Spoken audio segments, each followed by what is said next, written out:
Hey loves, welcome back to my channel. It's Ronnie, and in today's video I'm basically going to be talking about my rate, my designation in the Navy. I figured that I would make this video because a lot of people ask me questions about my rate and different rates, and I figure I'll give y'all all the information, all the tea, everything you need to know about as many individual rates as I can. But we're going to start off with two of the rates that I'm familiar with, the current rate that I'm in and the rate that I started out as, which is not really a rate, they call it undesignated.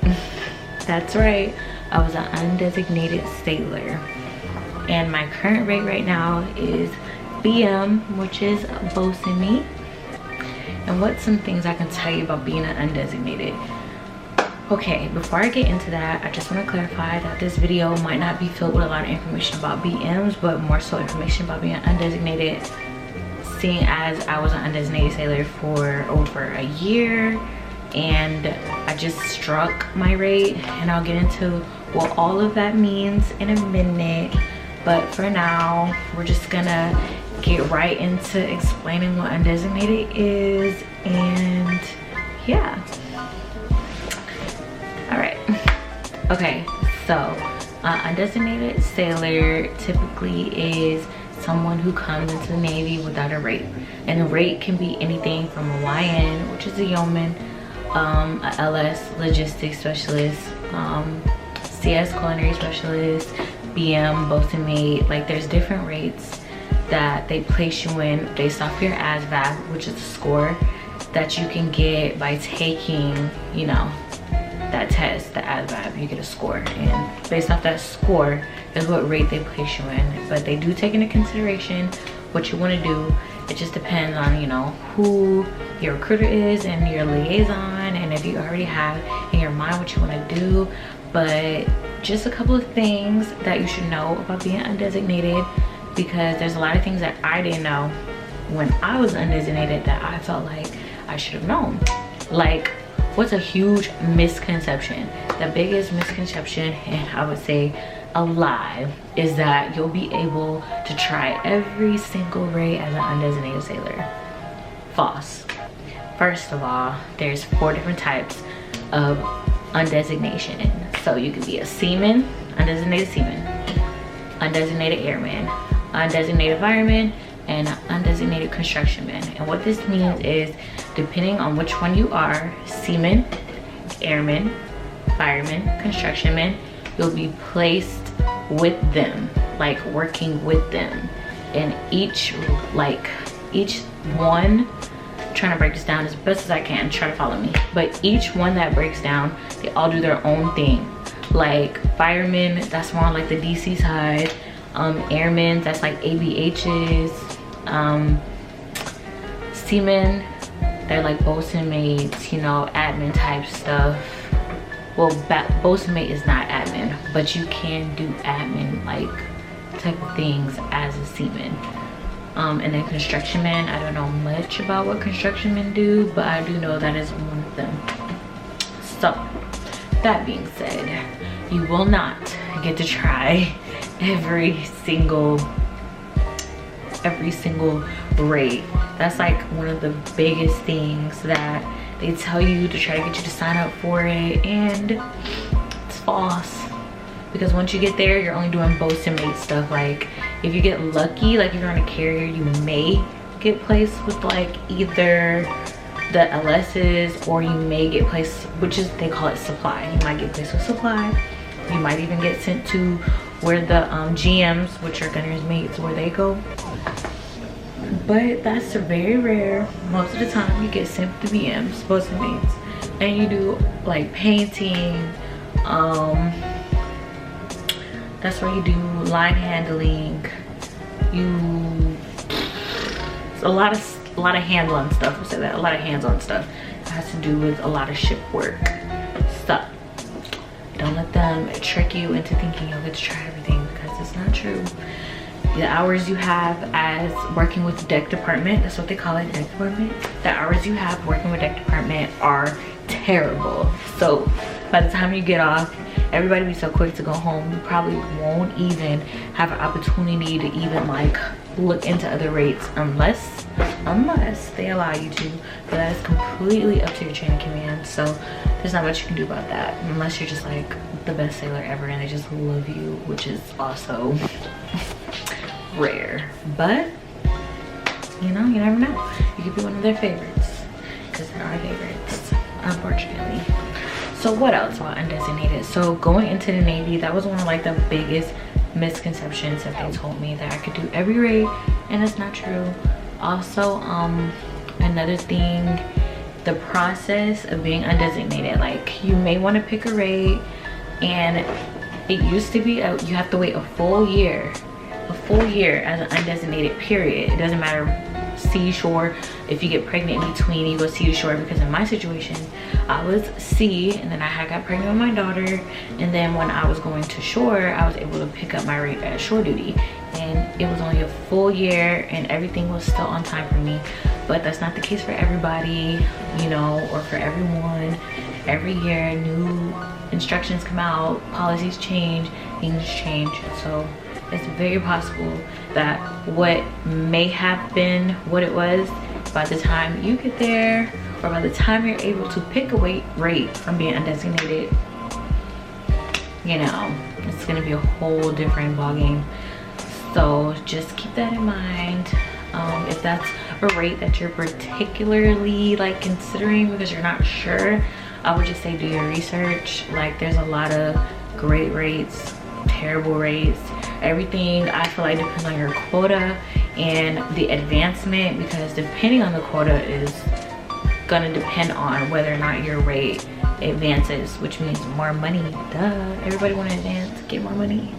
So if that's something you want to do, you just gotta make sure that you are like really just paying attention to every little detail about what rate that you're interested in, and you're doing your research and you're looking these things up.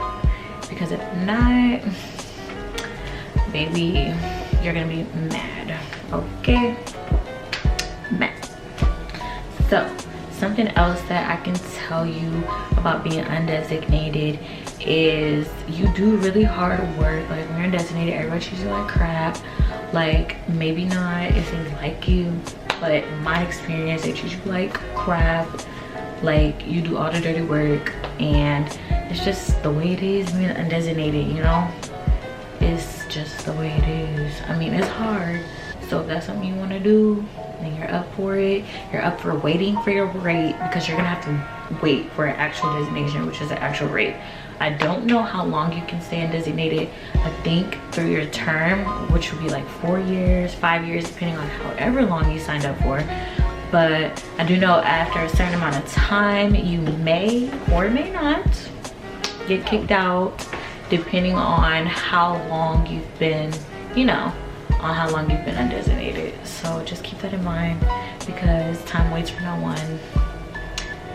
Remember that, time waits for no one, and you don't want to be backpedaling when you're supposed to be moving forward. Another perk about being undesignated, well, when I will say, well, when I was, because I don't know if the policy is different or if it's changed, but I was undesignated from 2018. I picked up my rate in 2019. It's 2020 now. I'm currently in BM. Like I said in the beginning, I'm a closing mate. And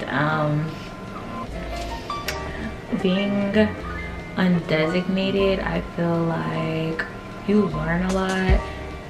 They send you cranking. You can get sent cranking, but I mean, that's for anybody. It's not just for undesignated sailors, but it's just a fun fact, so you know.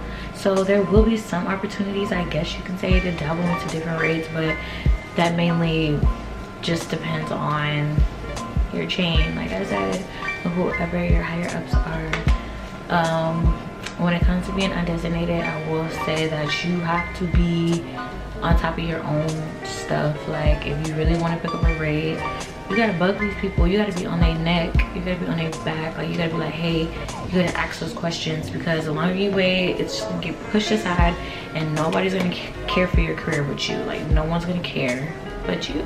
So if this is really something that you're interested in, or if there's a certain type of rate that you're interested in, then just do that, you know. Don't let nobody, I mean nobody, tell you can't do something, or tell you it's impossible, or tell you what can or can't be done, because honestly none of it's facts unless you just sit back and let whatever they say happen. You feel me?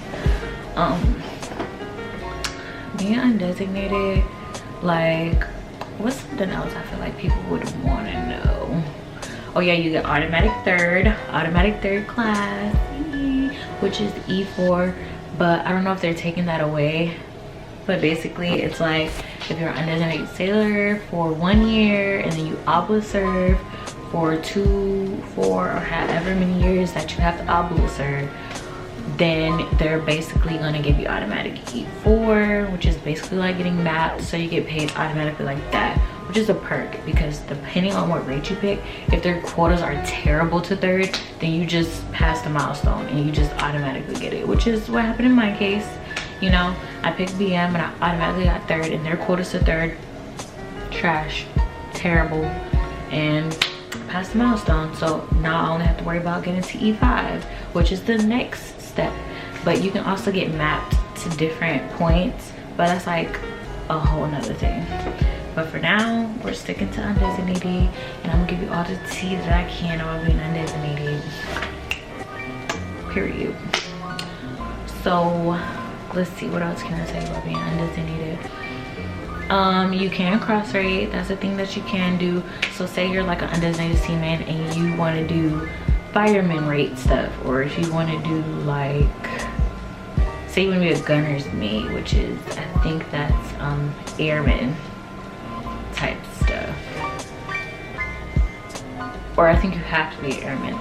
Don't quote me, because remember, things change, so I could be wrong. So don't come for my neck, don't come for me in the comments, please. But anyway, yeah, that's the one thing that I really feel like could, if you want to cross rate, then basically you just have to talk to like your chain, like admin, and just tell them what you want to do, and they will definitely give you the information you need for that, and you'll be able to cross rate. I'm trying to see what else I can tell y'all about being undesignated, like besides having to work with BMs, which isn't too bad, but it just depends on your mindset, because they're really hard on you. It's not easy work. You have to do a lot of work. You work long hours. So I just caution people with being an undesignated sailor, because it comes with a lot, and you gotta have thick skin, because people will try to like get under your skin, like they will really try you. And I feel like it's all just a test. It's all a mental thing. So you just gotta be tough, all right? But I think I covered everything about being undesignated in this video. If I did not, then chat it up in the comment section below. Be sure to like, comment, subscribe, and if y'all want more military related videos, let me know. If y'all want me to do like other videos like my clothing haul that I just did, or if y'all want me to do videos like chit chat videos, story times, mukbangs, y'all need to let me know in the comments below. Like, I'm here for you. We're here for each other. We're like this. So if there's, oop, I just got a text message on my phone. But if there's anything else that you guys want to know from me, let me know, and I'll be back with another video.